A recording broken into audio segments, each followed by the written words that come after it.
আসসালামু আলাইকুম। ৫৫টি ছোট আমল, যার বিনিময়ে সরাসরি জান্নাত। ছোট ছোট আমলগুলোর মধ্যে লুকিয়ে আছে অগণিত সওয়াবের দ্বার।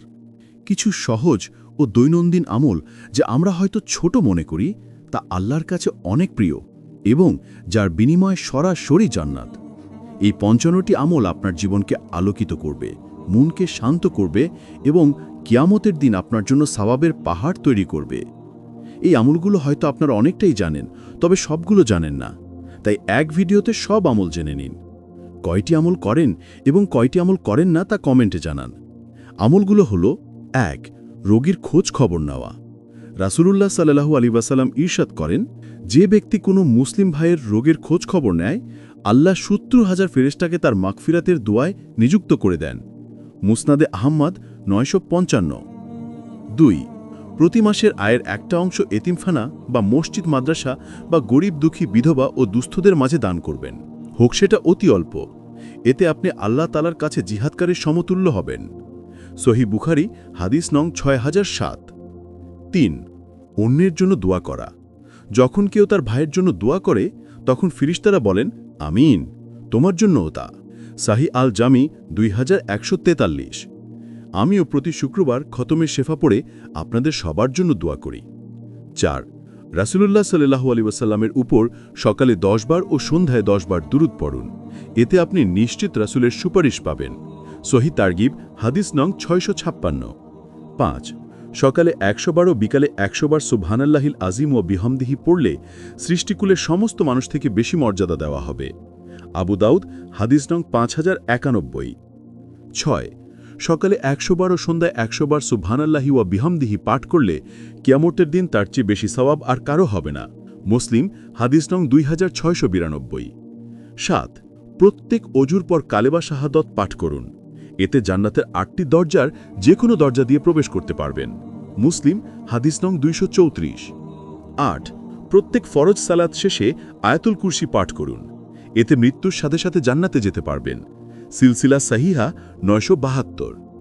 ৯.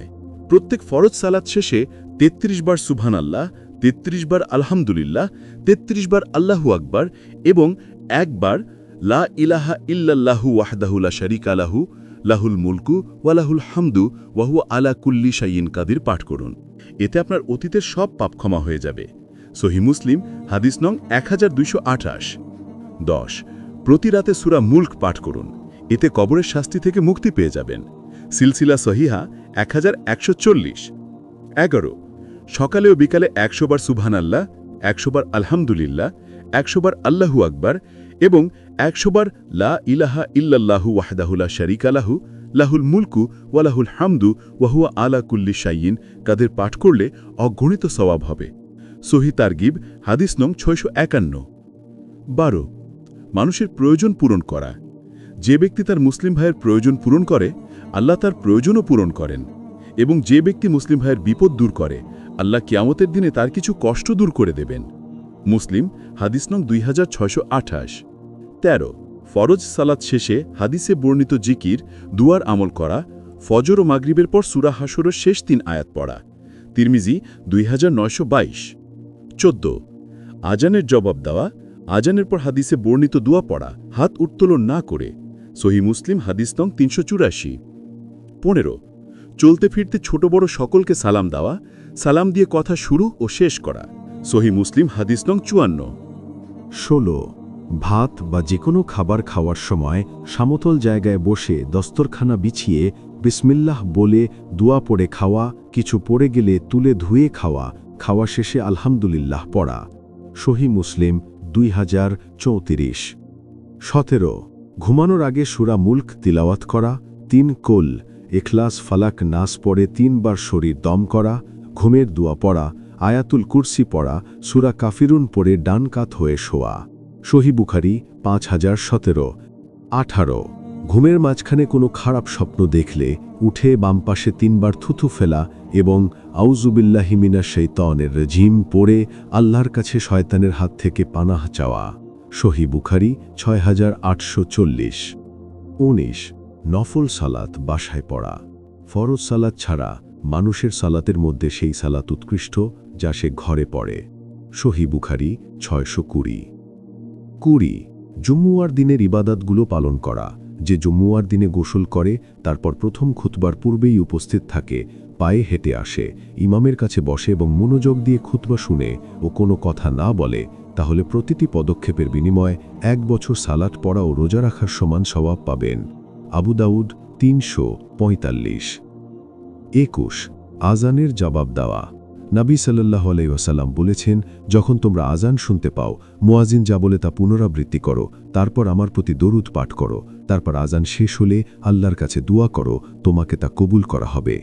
আবু দাউদ 527। 22 প্রত্যেক মাসে 3টি রোজা রাখা সারা বছর রোজা রাখার সমান। সহিহ বুখারী হাদিস নং 1979। 23 ইস্তেগফার করা। যে ব্যক্তি ঈমানদার নারী বা পুরুষের জন্য ইস্তেগফার করে, আল্লাহ প্রত্যেকের জন্য একটি করে নেক আমল লিখেন। রিয়াদুস সালেহিন হাদিস নং 1549। 24 জিকির করা। সুবহানাল্লাহি ওয়ালহামদুলিল্লাহি ওয়ালা ইলাহা ইল্লাল্লাহু আল্লাহু আকবার। নবী সাল্লাল্লাহু আলাইহি ওয়াসাল্লাম বলেছেন, যে ব্যক্তি এই জিকিরগুলি বলে, সে সূর্য উদয়ের সময় যে সমস্ত জিনিসের উপর উদিত হয় তাদের অপেক্ষা আল্লাহর কাছে অধিক প্রিয়। মুসলিম হাদিস নং 2990। 25 ভারী আমল করা। রাসূলুল্লাহ ইরশাদ করেন, দুটি বাক্য এমন রয়েছে যা বলা সহজ, আমলের পাল্লায় অনেক ভারী আর আল্লাহর কাছেও অধিক পছন্দনীয়। সেটি হল সুবহানাল্লাহি ওয়া বিহামদিহি সুবহানাল্লাহিল আযীম। বুখারী 6406। 26 সদাকায়ে জারিয়ার আমল করা। রাসূলুল্লাহ সাল্লাল্লাহু আলাইহি ওয়াসাল্লাম ইরশাদ করেন, যখন মানুষ মারা যায় তখন তার আমল বন্ধ হয়ে যায়, কিন্তু 3টি জিনিস বন্ধ হয় না।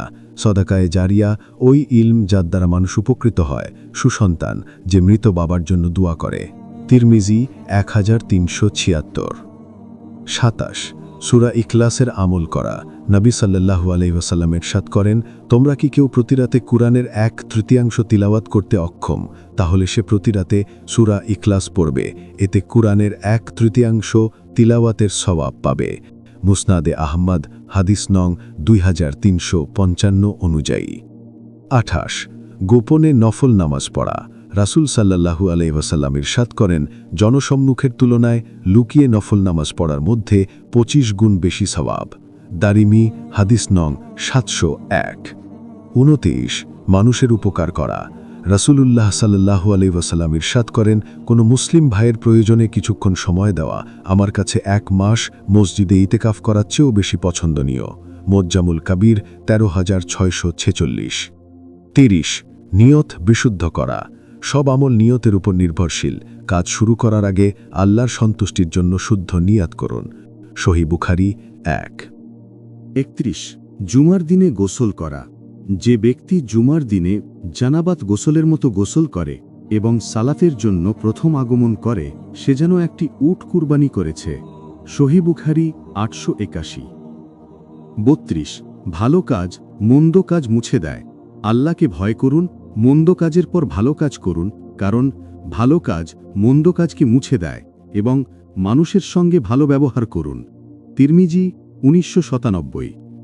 33 বাজারে প্রবেশ করে লা ইলাহা ইল্লাল্লাহু ওয়াহদাহু লা শারীকা লাহু লাহুল মুলকু ওয়া লাহুল হামদু ইউহয়ি ওয়া ইউমীতু ওয়া হুয়া হাইয়্যুল লা ইয়ামুত বিয়াদিহিল খায়র ওয়া হুয়া আলা কুল্লি শাইইন কাদির পাঠ করুন।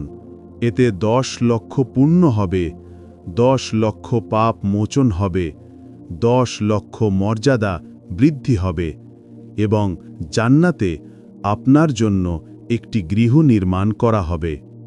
34 বাড়িতে সালাম দিয়ে প্রবেশ করুন, এতে আল্লাহ তাআলা নিজ জিম্মাদারিতে আপনাকে জান্নাতে প্রবেশ করাবেন। ইবনু হিব্বান হাদিস নং 499।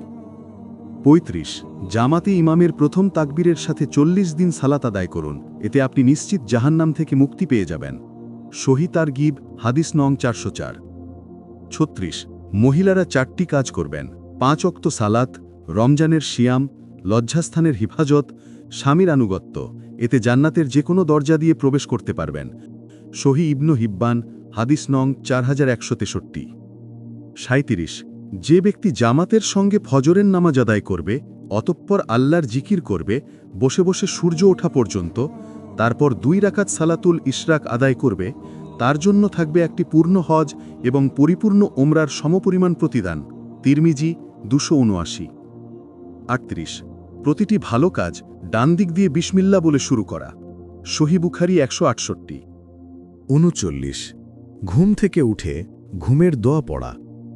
আলহামদুলিল্লাহিল্লাযী আহইয়ানা বা'দামা আমাতানা ওয়া ইলাইহিন নুশুর। সহিহ মুসলিম হাদিস নম্বর 2708। 40। বাথরুমে প্রবেশ ও বের হওয়ার দোয়া পড়া। বাথরুমে প্রবেশের দোয়া। আল্লাহুম্মা ইন্নী আউযু বিকা মিনাল খুবুসি ওয়াল খাবাইস। সহিহ বুখারী 142। বাথরুম থেকে বের হওয়ার দোয়া। আলহামদুলিল্লাহিল্লাযী আযহাবা আন্নিল আযা ওয়া আফানি। ইবনে মাজাহ হাদিস নং 301। 41। উজুর আগে মেসওয়াক করা। রাসূলুল্লাহ সাল্লাল্লাহু আলাইহি ওয়াসাল্লাম বলেছেন, আমি যদি আমার উম্মতের জন্য কষ্টের আশঙ্কা না করতাম, তবে প্রত্যেক অজুর সময় মেসওয়াক করতে তাদের আদেশ করতাম। সহিহ বুখারী 889। 42। ঘর থেকে বের হওয়ার সময় ডান পা দিয়ে এই দোয়া পড়ে বের হওয়া। বিসমিল্লাহি তাওয়াক্কালতু আলাল্লাহি লা হাওলা ওয়ালা কুওয়াতা ইল্লা বিল্লাহি। আবু দাউদ 5190। 43। মসজিদে ডান পা দিয়ে দরুদ ও দোয়া পড়ে ঢোকা এবং বাম পা দিয়ে দরুদ ও দোয়া পড়ে বের হওয়া। মসজিদে প্রবেশের দোয়া। আল্লাহুম্মা ফতাহলি আবওয়াবা রাহমাতিকা। তিরমিজি 645। মসজিদ থেকে বের হওয়ার দোয়া। আল্লাহুম্মা ইন্নী আসআলুকা মিন ফাদলিক। মুসলিম 713। 44। রাস্তার ডান পাশে চলার সর্বোচ্চ চেষ্টা করা। সহিহ মুসলিম 4798। 45। জামা ও জুতা পরার সময় ডান দিক থেকে পরা এবং খোলার সময় বাম দিকে আগে খোলা। সহিহ বুখারী 168। 46। পানি খাওয়ার সময় 6টি সুন্নত মেনে খাওয়া, তা হল ডান হাত দিয়ে পানি ধরা ও খাওয়া, বিসমিল্লাহ বলে খাওয়া, ধীরে ধীরে ও 3 স্তরে পানি পান করা, বসা অবস্থায় পানি খাওয়া, 3 বারে শ্বাস ফেলা ও পানি গ্রহণ করা, খাওয়ার পর আলহামদুলিল্লাহ বলা। তিরমিজি 1740। 47। আত্মীয়তা সম্পর্ক রক্ষা করা। যে কেউ যদি চায় যে তার মূলধন বৃদ্ধি করা হোক এবং বয়স দীর্ঘ করা হোক, তবে তাকে বলো সে যেন আত্মীয়তার সম্পর্ক রক্ষা করে। সহিহ বুখারী 5531। 48। জামায়াতে সলাত পড়া। জামাতে সালাত পড়া একাকী সালাত পড়ার চাইতে 27 গুণ বেশি মর্যাদার। সহিহ বুখারী 618। 49। এশা এবং ফজর অবশ্যই জামায়াতে পড়া। যে ব্যক্তি ঈশার সালাত জামাতে পড়ল সে যেন অর্ধেক রাত ইবাদাত করল, আর যে ব্যক্তি ফজরের সালাত জামাতে পড়ল সে যেন পুরো রাত ইবাদাত করল। 50। ইলমের জন্য মসজিদে যাওয়া। যে দুনিয়াবি কোনো কারণ ছাড়া দ্বীনি ইলম শিখা বা শিখানোর উদ্দেশ্যে মসজিদে যায়, সে ওই ব্যক্তির মতো যে তার হজ পূর্ণ করেছে। তিরমিজি 2675। 51। রমজানে ওমরাহ পালন করা। নবী সাল্লাল্লাহু আলাইহি ওয়াসাল্লাম বলেছেন, যে ব্যক্তি রমজানে ওমরা করে সে আমার সঙ্গে হজ করার সমতুল্য। সহিহ বুখারী 1899। 52। জামায়াতে প্রথম সারিতে দাঁড়ানোর চেষ্টা করা। রসূলুল্লাহ সাল্লাল্লাহু আলাইহি ওয়াসাল্লাম প্রথম সারির জন্য 3 বার এবং দ্বিতীয় সারির জন্য 1 বার ক্ষমা প্রার্থনা করতেন। সহিহ বুখারী 636। 53। রমজানের এবং শাওয়ালের রোজা রাখা। যে ব্যক্তি রমজানের রোজা রাখল তারপর শাওয়ালের 6টি রোজা রাখল, সেই যেন 1 বছর রোজা রাখল। সহিহ মুসলিম হাদিস 1164। 54। রোজাদার ব্যক্তিকে ইফতারি করানো। যে ব্যক্তি কোনো রোজাদারকে ইফতারি করায় সে তার রোজাদার সমান প্রতিদান পায়, কিন্তু এর ফলে রোজাদারের প্রতিদানের মধ্যে কোনো কমতি হবে না। তিরমিজি হাদিস নং 61। 55। লাইলাতুল কদরে ইবাদত করা। মর্যাদাপূর্ণ এই রাতটি 1000 মাসের চেয়ে উত্তম। ছোট ছোট নেক আমল আল্লাহর নিকট অনেক মূল্যবান। এগুলো নিয়মিত পালন করলে আপনার জীবন আলোকিত হবে, আর সবচেয়ে বড় পুরস্কার পাবেন সরাসরি জান্নাত।